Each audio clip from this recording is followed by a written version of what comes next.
Hello बच्चों, क्या हाल चाल, कैसे हैं आप सब लोग। बेटा ये जो हमारा चैप्टर चल रहा था breathing in exchange of gases, इसके आज हम आखिरी पड़ाव पे पहुंच चुके हैं। ठीक है, आखिरी पड़ाव में हम बेटा क्या पढ़ने वाले हैं आज आखिरी लेक्चर के अंदर, हम डिसऑर्डर्स जितने हैं रेस्पिरेटरी सिस्टम से रिलेटेड बेटा उनको कवर करने वाले हैं। ठीक है, आपकी बुक में बेटा जो डिसऑर्डर दिए गए हैं जनरली जनरली क्या बेटा, अभी जब से एनटीए पेपर बना रहा है तब से एग्जैक्ट आपकी बुक को ही फॉलो किया जा रहा है। ठीक है, तो हम वो डिसऑर्डर बताने वाले हैं जो आपकी बुक के अंदर दिए गए हैं, अच्छे से समझिएगा। अच्छा हाँ, एक बात और सुन लेना, जैसे डिजीज वगैरह जब कोई टीचर पढ़ाता है बेटा तो बच्चों की उत्सुकता बहुत ज्यादा रहती है सीखने की, है ना, अच्छी बात है, होनी चाहिए। लेकिन बेटा आपको उतना पढ़ना है जितना आपके नीट के एग्जाम में पूछा जाता है। ठीक है, बाकी चीजें आप जब एमबीबीएस के अंदर सेलेक्ट हो जाओ बढ़िया से, है ना, नीट क्लियर कर लेना, पढ़ना आराम से। ठीक, तो अपन शुरुआत करने जा रहे हैं बेटा किसकी, पहले डिजीज अस्थमा की। ठीक है, अच्छा देखो, अस्थमा बेटा जो डिसऑर्डर है, सबसे पहले तो अस्थमा बेटा एक एलर्जिक डिसऑर्डर होता है, समझे। एलर्जिक डिसऑर्डर का मतलब क्या है, हो सकता है कि कोई ऐसी सिचुएशन पर्टिकुलर आप कहीं पे जाते हो घूमने टहलने, कुछ डस्ट पार्टिकल आ गए, कुछ बेटा हो सकता है पॉलन ग्रेन्स वगैरह आ जाए, कुछ डंग्स वगैरह के जो पार्टिकल्स स्पोर वगैरह में हवा, कुछ बहुत बहुत सारी चीजें ना। अभी जैसे एलर्जी का बेटा कोई वो माने नहीं है कि, है ना, कि मतलब किस चीज से होगी, हर किसी को अलग अलग तरीके की एलर्जी हो सकती है, समझ रहे हो। जो भी चीज बेटा आपके बॉडी में जाए और एग्जेजरेटेड इम्यून रिस्पॉन्स क्रिएट कर दे आपके बॉडी के अंदर, वो समझ जाओ एलर्जेंस का काम करेगा, एलर्जी बेटा कॉज करेगा आपके बॉडी के अंदर। ठीक, अच्छा क्या होता है अस्थमा के अंदर, अस्थमा में क्या खास है एलर्जी में, अस्थमा के अंदर होता ये है बेटा, जैसे मान लो कि ये आपका रेस्पिरेटरी ट्री वाला पार्ट है, रेस्पिरेटरी ट्री वाले पार्ट में आप कहीं पे ऐसे गए थे घूमने टहलने, पिकनिक मकान मनाने गए थे स्कूल वालों के साथ में, वहां पे गए, कहीं पे धूल वाली जगह बहुत ज्यादा थी और आपको है धूल धूल से एलर्जी, है ना। तो होगा क्या बेटा, वो एलर्जी कैसे आपको जनाई पड़ेगी, किस फॉर्म में आपके आपके बॉडी में नजर आएगी, होगा क्या, जब वो डस्ट पार्टिकल बेटा आपके रेस्पिरेटरी जोन के अंदर जब जाना शुरू करेंगे बेटा, ब्रोंकाई ब्रोंक्यूल्स वाले रीजन में जब जाना शुरू करेंगे, तो उस समय होगा क्या, उनको रोकने के लिए बेटा आपके नेजल चैम्बर उनको रोक नहीं पाए, है ना, थोड़ा ज्यादा था डस्ट पार्टिकल, नेजल चैम्बर से रुका नहीं, चले गए, चलते चलते ट्रैकिया पहुंचे, ट्रैकिया से बेटा चलते चलते ब्रोंकाई ब्रोंक्यूल्स तक पहुंच गए। अब वो क्या करते हैं कि जब डस्ट पार्टिकल को आता हुआ देखते हैं, वो कहते हैं अच्छा ठीक है, हवा तो आ रही लेकिन इसके साथ में बहुत सारे डस्ट पार्टिकल हैं, इसको रोकने के लिए सडन स्पैज्म क्रिएट करते हैं, है ना। ये क्या होता है बेटा, सडन स्पैज्म क्रिएट होता है, और ये समझ रहे हो, ये सडन स्पैज्म क्रिएट होता है, क्या बोलते हैं, ये जो ब्रोंकाई और ब्रोंक्यूल्स की दीवार है बेटा, ये क्या होता है, ये स्वेलअप कर जाती है, इन्फ्लेम कर जाती है, होता क्या है, इन्फ्लामेशन हो जाता है।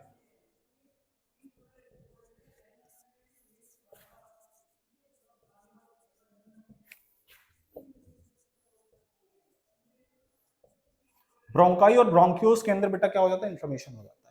इस इन्फ्लेमेशन, इस स्पैज्म की वजह से बेटा वीजिंग वीजिंग साउंड सुनाई पड़ती है ना। कैसी साउंड बेटा यहां पे आती है, वीजिंग साउंड आती है, घरघराहट की आवाज आने लग जाती है, घरघराहट की आवाज आने लग जाती है। ये अस्थमा के बारे में बेटा सबसे पहली बात हमने क्या बोली बेटा, एलर्जिक डिजीज है, एलर्जिक डिसऑर्डर है,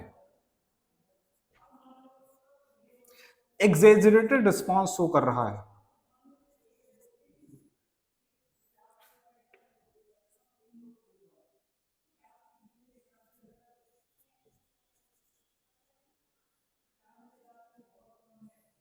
एग्जेजरेटेड रिस्पॉन्स शो कर रहा है, ठीक है।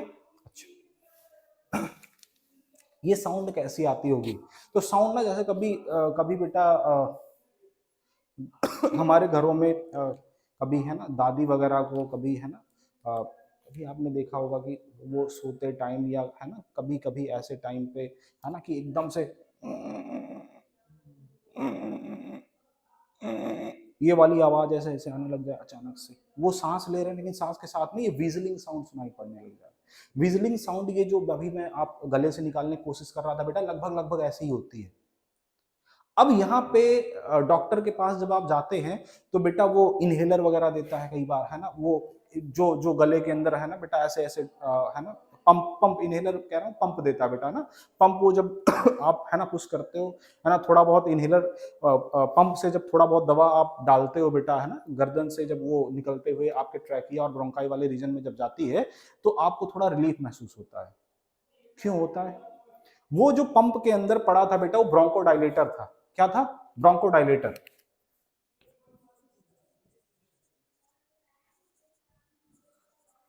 ब्रोंकोडाइलेटर का मतलब बेटा ब्रोंकाई को डायलेट करने वाला, ब्रोंकाई को, ये जो ब्रोंकाई बेटा यहाँ पे सिकुड़ गई थी, एकदम सिकुड़ के इसको जो है ना रोकने का काम कर रही थी, इसको कहेगा भैया आप खुल जाओ, तो खुलेगा तो सांस आपकी आराम से आने जाने लग जाएगी।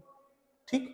एंटी हिस्टामिन वगैरह जनरली है ना ब्रोंकोडायलेटर में इस्तेमाल करते हैं, लेकिन बेटा दवा वगैरह के बारे में आपको नहीं जानना है, बस इतना समझना है अस्थमा ऐसी डिजीज बेटा एलर्जिक डिजीज है, एक्सर्टेड रिस्पांस इम्यून सिस्टम का शो होता है, exerted response of immune system है ना, इम्यून सिस्टम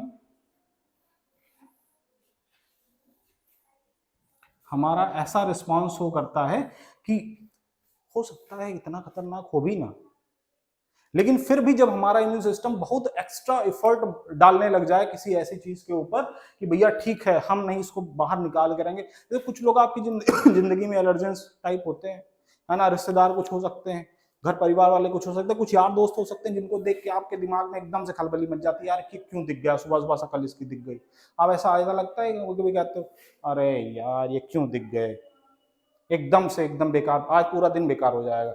वो हो सकता है उतनी बेकार आदमी हो ना, वो हो सकता है इतने बेकार आदमी हो ना, ठीक है, अच्छा है ना, इतने बेकार आदमी हो ना, लेकिन फिर भी आपने क्या एकदम से आपका मूड मूड ऑफ हो गया है ना, ठीक है, अच्छा। तो ये अस्थमा के अंदर बेटा ऐसी कुछ है ना दिक्कतें आती हैं। अच्छा, अस्थमा के बाद में बेटा आपके आपके जो बुक के अंदर जो बीमारी दे रखी है बेटा, इम्फाइसीमा दे रखा है। क्या दे रखा है? इम्फाइसीमा।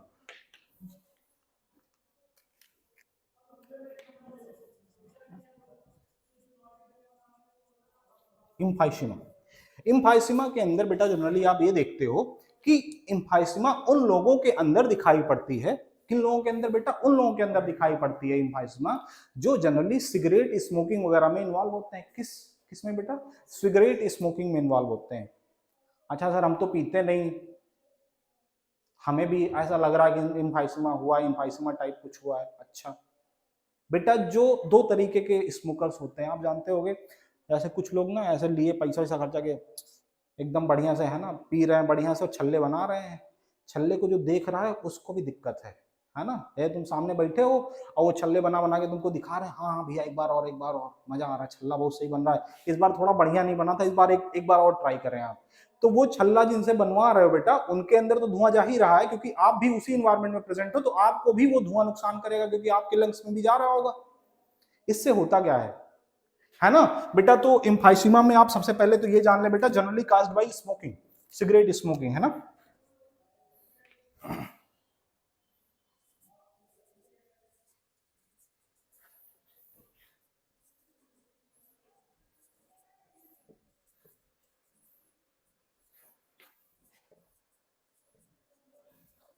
सिगरेट स्मोकिंग के द्वारा बेटा जनरली काज होता है। इसके अंदर हम थोड़ा सा डायग्राम बना के अगर आपको समझा दे आपको मजा आ जाएगा। ठीक है, डायग्राम बना के समझाते हैं यार, इसको देखो कैसे होता होगा। इसको मिटा सकते हैं क्या? इधर, अच्छा इधर लिख देते हैं भैया, देखो ऐसे करो, मान लो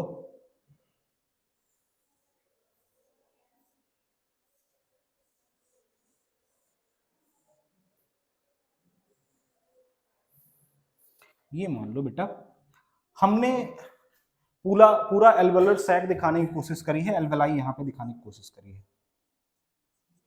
एल्वेलाई एयरफिल्ड सैक्स होते हैं बेटा, हवा की थैलियां जिनके अंदर जब आप ऑक्सीजन इनहेल करते हो बेटा तो वो जाके यहीं पे स्टोर की जाती है और यहीं से गैसेस एक्सचेंज होता है।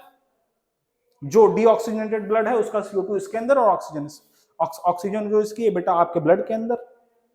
ठीक है, सुनो अब ये सिगरेट करता क्या है, जैसे आपने जो धुआं बेटा इनहेल किया है, इस धुएं के वजह से जो ये सेप्टा की वाल देख रहे हो बेटा, ये जो देखो, ध्यान देना इधर देखो, इधर देखो एकदम, ये जो बेटा एल्वलाई में जो सेप्टा पाया जा रहा है, ये जो सेप्टा पाया जा रहा है बेटा, ये जो सेप्टल वाल है ना, सेप्टल वाल है, जो गैसेस एक्सचेंज एक्चुअली होता है बॉडी के अंदर लंग्स में बेटा, वो इसी सेप्टल वाल के थ्रू होता है। यही वो सरफेस है जो कि गैसेस एक्सचेंज में इंपॉर्टेंट रोल प्ले करता है। तो ये जो सिगरेट स्मोकिंग के दौरान बेटा जो धुआं निकल रहा है, ये धुआं जो आपके लंग्स में जाता है, इसी सेप्टा की वाल को तोड़ने लग जाता है, इसको ब्रेक करने लग जाता है। और जब सेप्टा की वाल धीरे धीरे बेटा ब्रेक होना शुरू होगी, तो जो गैसियस एक्सचेंज के लिए सरफेस एरिया वो डिक्रीज कर जाएगा। टोटल सरफेस एरिया बढ़ा, लेकिन रेस्पिरेटरी सरफेस एरिया जो गैसियस एक्सचेंज जहां पे हो रहा था बेटा, वो क्या हो गया, डिक्रीज हो गया। समझ रहे हो, हमारी बात समझे। हमने कहा ये जब बेटा सिगरेट स्मोकिंग की वजह से जो धुआं यहां पे गया, इसने क्या किया बेटा, सेप्टा को डिजनरेट करना शुरू कर दिया। क्या किया भैया, ये जो सेप्टा था ना, इसने सेप्टल वाल को डीजनरेट करना शुरू कर दिया, डीजनरेट करना शुरू कर दिया। इसकी वजह से दो चीजें है ना, टोटल सरफेस एरिया अगर हम कहें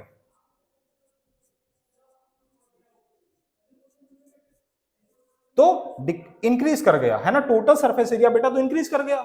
लेकिन अगर हम रेस्पिरेटरी सरफेस एरिया बोले,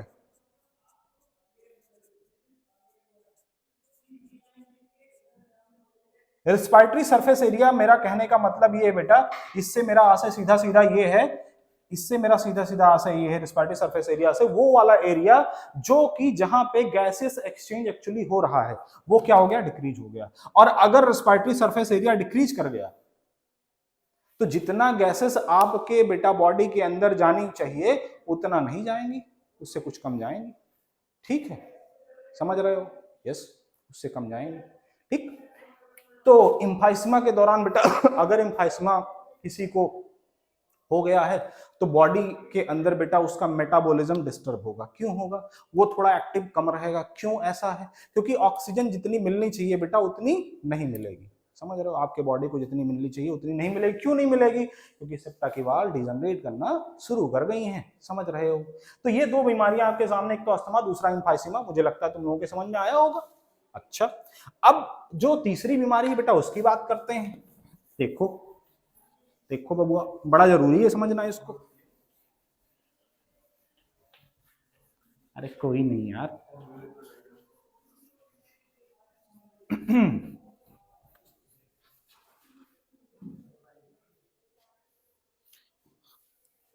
हाँ, तो अब हम बात करने वाले बेटा किसके बारे में, ऑक्यूपेशनल रेस्पिरेटरी डिसऑर्डर के बारे में। जो थर्ड बीमारी बेटा दे रखी है, ऑक्यूपेशनल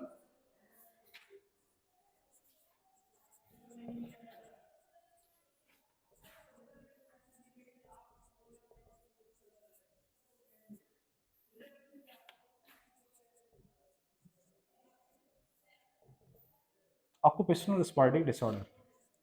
इसके अंदर ऐसा लग रहा है जैसे ये कुछ रेस्पिरेटरी डिसऑर्डर बेटा किसी स्पेशल ऑक्यूपेशन से जुड़ा हुआ है। ऐसा लग रहा है कि नहीं लग रहा है, हाँ है ऐसा बेटा। ये डिसऑर्डर जनरली उन लोगों में देखने को मिलता है जो कोल माइंस में काम कर रहे हों, सिलिका इंडस्ट्री में काम कर रहे हों, एस्बेस्टस के पार्टिकल्स जहां पे है ना ज्यादा मौजूद हो वहां पे काम कर रहे हों।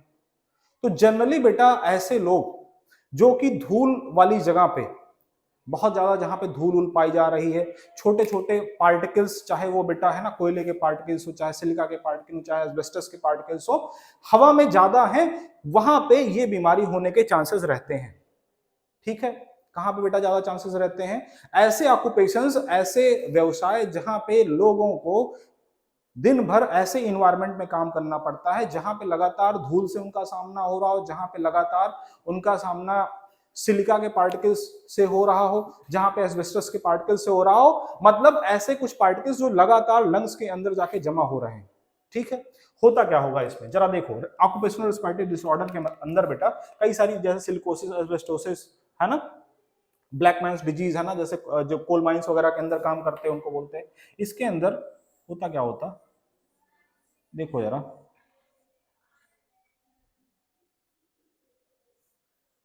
जैसे मान लो बेटा ये आपकी एल्वेलाई है, इसके अंदर अब क्योंकि बेचारे सैलरी वैलरी बड़ी कम ही होती है कोल माइंस वगैरह के काम अंदर जो काम कर रहे हैं बेचारे। तो करते क्या है, कोशिश ये करते हैं कि ज्यादा से ज्यादा वो काम करें, ओवर टाइम काम करें, समझ रहे हो। 8 घंटे की ड्यूटी है तो 12 घंटे कर रहे हैं बेचारे, है ना। मजदूर सेक्टर बड़ा ही मतलब है ना, ऐसा है कि उसके साथ शोषण बहुत होता है बेचारों के साथ। तो वो करते क्या है, बेचारों की सैलरी वैलरी कम रहती है तो ज्यादा टाइम काम करने की कोशिश करते हैं। ज्यादा टाइम जब काम करने की कोशिश करते हैं बेटा, तो उस दौरान उनको और ज्यादा देर रुकना रहता है। जितनी ज्यादा देर रुकेंगे बेटा, उतनी ज्यादा देर उस हवा में रह रहे हैं जिस हवा के अंदर कुछ पार्टिकल्स पहले से भरे पड़े हैं। जैसे वो सिलिका के हो सकते हैं, जैसे बेटा कोल के हो सकते हैं, एस्बेस्टस के पार्टिकल्स हो सकते हैं। अब ये जो पार्टिकल लगातार बेटा हवा में वहां पे तैर रहे हैं, आप जो वहां पे काम कर रहा होगा इनहेल कर रहा होगा उसको, और इनहेलेशन के दौरान बेटा फेफड़े में जा रहे होंगे। हमारा इम्यून सिस्टम, अब आप कहोगे क्या हमारा इम्यून सिस्टम ऐसे सोया रहता है, उसको बाहर नहीं भेजता? करता है भैया, लेकिन कब तक काम करेगा इम्यून सिस्टम? है थोड़ा बहुत धूल गर्दा होगा, सर्वाइबिलिटी हो जाएगी बेटा, लेकिन एकदम है ना, एकदम धुएं का गुबार जहां पे है, कैसे वो मतलब एक टाइम के बाद में जो इम्यून सिस्टम है बेटा, वो भी काम करना बंद कर देता है, हार मान लेता है। होगा क्या बेटा, ये पार्टिकल्स जाएंगे और जो एल्वेलाई के सरफेस है बेटा, यहाँ पे चिपकना शुरू कर जाएंगे, चिपकना शुरू कर जाएंगे। और चिपकने के बाद में बेटा ये फाइबर जनरेट करेंगे, ऐसे ऐसे एक दूसरे से बेटा ऐसे ऐसे बाइंडिंग कर लेंगे, है ना, ऐसे ऐसे बाइंडिंग कर लेंगे, ऐसे ऐसे फाइब्रोसिस क्रिएट कर लेंगे बेटा। क्या हो जाएगा? लंग फाइब्रोसिस जैसे जैसा क्रिएट कर लेंगे यहाँ पे।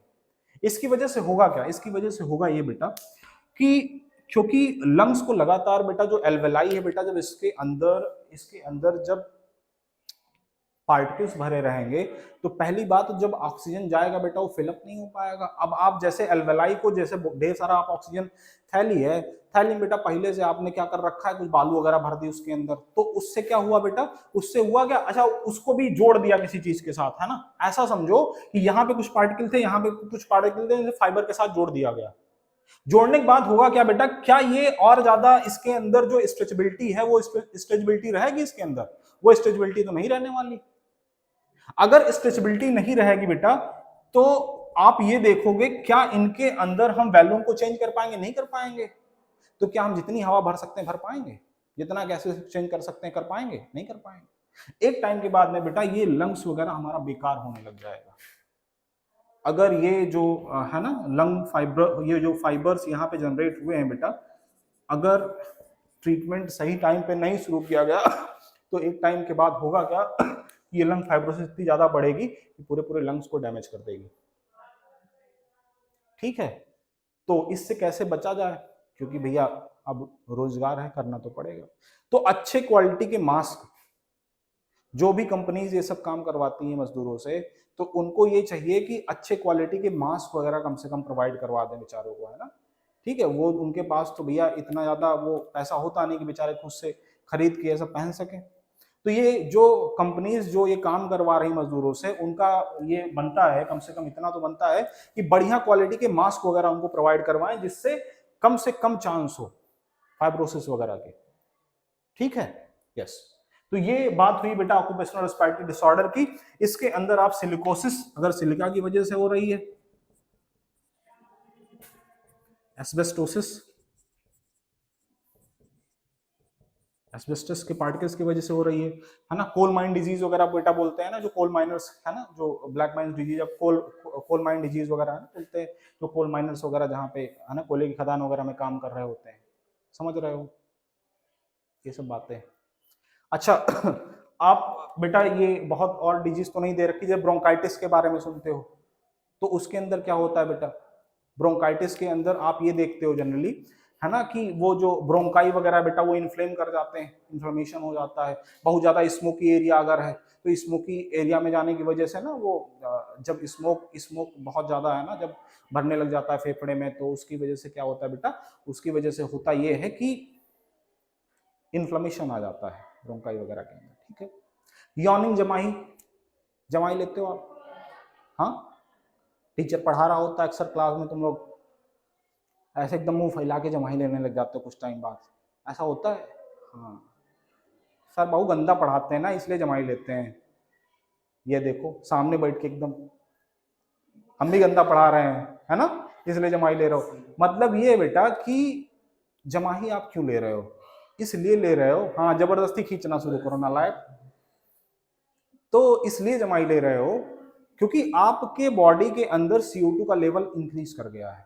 तो इंक्रीज कर गया सर, तब तो आप अभी बताए थे है ना लास्ट वाले टर्म पे कि जब इंक्रीज करेगा तो हमारा जो ब्रीदिंग रेट है इंक्रीज कर जाएगा, लेकिन यहाँ तो इंक्रीज नहीं हुआ। यहाँ तो ऐसा मुंह भी फैला के हम सांस ले रहे हैं, नाक से भी ले रहे हैं, एकदम ढेर सारी सांस खींचने की कोशिश कर रहे हैं। उसका रीजन क्या है? उसका रीजन ये है क्योंकि आप लेथार्जिक कंडीशन में हो, पूरी तरीके से आपकी बॉडी एक्टिव नहीं है। बेटा यॉर्निंग आनी शुरू हो, जैसे जमाई शुरू हो, आप एकदम है ना अपने हाथ पैरों को एकदम मोड़ना उड़ना शुरू कर दो, ऐसे है ना गर्दन वर्दन सही करना शुरू कर दो, थोड़ा सा है ना रनिंग वगैरह जंपिंग वगैरह कर लो, देखो एकदम तुरंत ही खत्म हो जाएगी जमाई, जमाई का नामो निशान खत्म हो जाएगा, क्योंकि आपकी बॉडी एक्टिव फेज में आ चुकी है। अब आपका ब्रीदिंग रेट इंक्रीज कर जाएगा। लेकिन आप ऐसे एकदम शांत होकर बैठे हो, मम्मी ने जबरदस्ती कह दिया जाओ पढ़ के आना है, ऐसे बैठे हुए हो तुम, तब थोड़ी ना, मतलब तुम तो लेथार्जिक मोड में हो ना, तुम्हारी बॉडी एक्टिव है ही नहीं, तब तो बेटा मुंह फैला के सांस लोगे, यही एक तरीका है ना। हिक्कप हिचकी वगैरह की बात करते हैं, अच्छा कोई याद करता है तब आती है ना, वो जब हमें याद करती तो आ जाती है हिचकी, ऐसे क्यों? ऐसा होता है? ऐसा नहीं होता।